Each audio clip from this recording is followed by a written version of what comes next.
What is up, you hornets? It's me, your host once again, Jeremiah Duncan. Welcome back to the channel. Today I'm bringing you the third installment of a series, and we've talked about the other one, so let's keep talking about it. I'm talking about Saw 3. Now, this is the unrated version. Came out in 2006. It is rated R regular version or unrated for this one.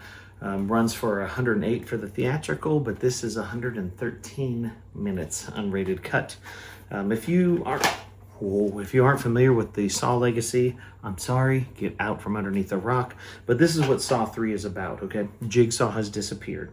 Along with his new apprentice, Amanda, played by Shawnee Smith, the puppet master behind the cruel, intricate games that have terrified a community and baffled police, has once again eluded capture and vanished. While city detectives scramble to locate him, Dr. Lynn Denton, played by Bahar Sumek, and Jeff Reinhardt, played by Angus Macfadyen, are unaware that they are about to become the latest pawns on the vicious chessboard. So, this Saw 3 was directed by Darren Lynn Bousman, who did Repo, the Genetic Opera, as well as Saw 2.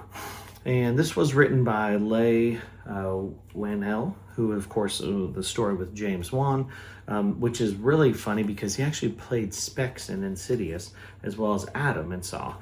So writer, actor, great artist overall, I guess. And of course, you know, it's got Tobin Bell, who plays Jigsaw, and Shawnee Smith plays Amanda, which always had a crush on her. I don't know what it is. But this one here actually had a franchise high mark in the box office. Opened to 33.6 million and grossed like 80 million domestic, and I think 165 million worldwide. I think it made it the highest grossing film in the Saw series, which is wild. So the thing with this one is there's emotional depth to it, as well as the body horror that we're all familiar with in the Saw series. This one carries more emotional resonance than the other ones because it's exploring Jigsaw's paternal bond with Amanda and how there's the burden of the legacy to pass it on, you know, which is pretty neat push and pull that you wouldn't normally get in a Saw movie because it's just all gore or nothing, you know what I mean? Of course, it's got the notorious traps like the pig freezer, and I think like I said, the extended one's roughly about 5 minutes extra.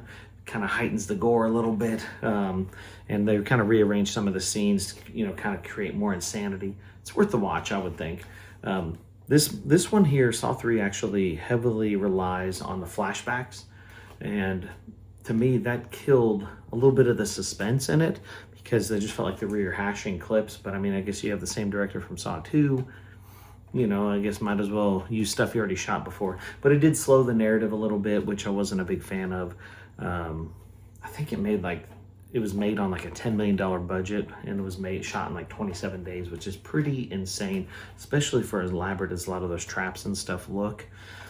But Saw 3, it delivers what we all want, the franchise gore, as well as tempered with actually a genuine emotional stake, which is kind of weird to say about a Saw movie, but Jigsaw's legacy and Amanda's unraveling just kind of adds depth to the film, which it adds a bonus to the carnage because it actually gives a pretty decent story. I'm going to give it a 6.5 out of 10. Saw 3, not polished storytelling, but, you know, undeniably effective, as well as delivers the twisted horror that you love. If you've seen it, comment below. I'd love to hear your thoughts. Like, subscribe, hit the death bell for notifications. And more